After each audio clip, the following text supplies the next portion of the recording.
So I started wrapping my newest set of arrows.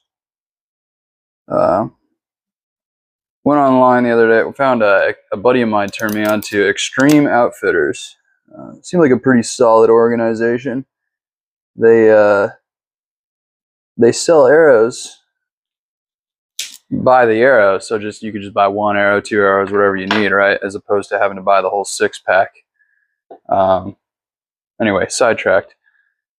Yeah, I bought some of the Victory Rip TKOs from them, and I thought, being that they're fairly high quality arrows, I didn't want to just sit there and scrape at them with a razor blade every time I wanted to swap out the fletchings, especially because I was experimenting with some new fletchings that I hadn't used before, didn't know how they'd perform. So I went ahead and bought some of those arrow wraps.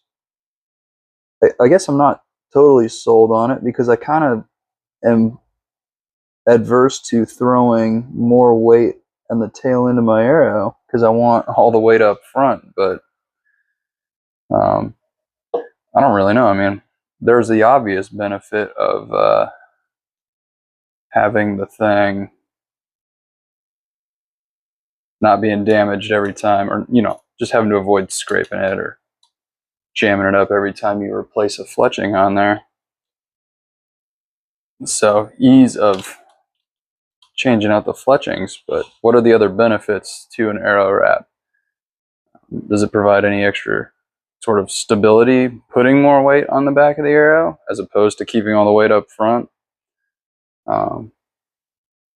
I don't know. I mean, I wouldn't think that it has any benefit aerodynamically, being that most of them would just sit completely flush almost. I was impressed with how thin they actually were, though.